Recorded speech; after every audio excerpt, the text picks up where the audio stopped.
bring in now Thomas Groome, who's professor of religion and theology here at Boston College. Professor Groome, thanks for your time. Thank you. Happy to be with you. All right, first off, I have to get your reaction today to this being, of course, the first American pope. We are at an interesting time in world politics. It's never happened before. First pope also from all of North America. Indeed. What's your take on that and the significance of it? Well, first of all, let me be very petty and say that I wish he'd come to BC rather than Villanova. We'll remember that next time the March Madness rolls around. Yes, that's surely an inappropriate comment. He's a fantastic pope. And, if I'd stopped and thought about it, because I have been doing a lot of media work and wondering who the next pope might be, but in a sense, he stood out. And with hindsight, you could say he was Francis's pick. I mean, Francis is doing a jig around the floors of heaven with this election, because in many ways, Francis raised him up to this position, reached out to him, brought him into leadership positions in the church, put him in charge, for example, of the dicastery, the department for naming bishops. And one of the nicest things he did, the first thing he did was he appointed 3 women to that dicastery, the first time in the history of the church. Now, you might well say that it should be 50% women, but at least appointing 3 women was a step in the right direction. And then he put him in charge of the church, of the Synod of the Church for South America, a huge position.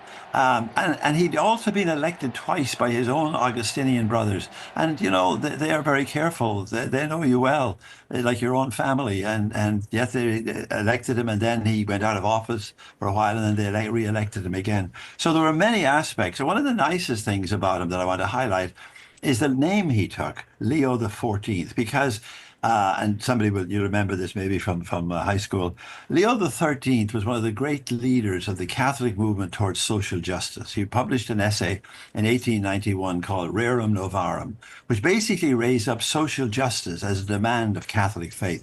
That it's not enough just to practice compassion. We must be compassionate, but rather than simply feeding the hungry, so, Professor, we also have to ask, why are they hungry? What are the social political structures causing them to be hungry?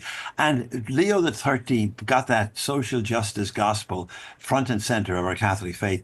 Then beautifully, this man chooses the name of Leo the 14th. So, Professor, following the footsteps of Leo. Let me ask you about his connections with Pope Francis.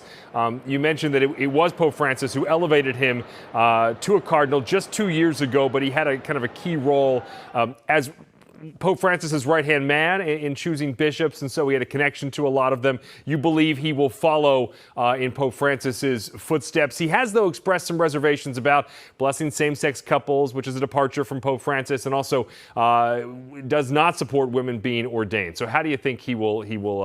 Well, he has work to do, and of course we'll be praying for him. And all of those issues will need to be addressed, and he can't simply postpone them. I mean, Francis did token types of things in some ways. He appointed a committee to study the possibility of women in the being ordained to the diaconate, and of course that would also imply a priesthood and episcopacy. But at least he allowed the conversation to continue and to go forward. Now that was progress from just condemning it outright, as previous popes have done. So I'd be expecting this pope to continue to build upon Francis. Will we have women priests by the end of his pontificate, or will that take a couple of more popes, shall we say? I don't know, but he certainly has a great deal of promise.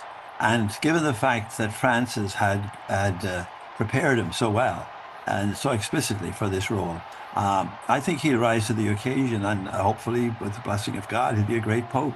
Professor Thomas Groome from Boston College, a proud Eagle, not a Villanova Wildcat, but that's all right. Professor, thank you for your time. We appreciate it. You're very welcome. Pretty petty. Yeah, thank you.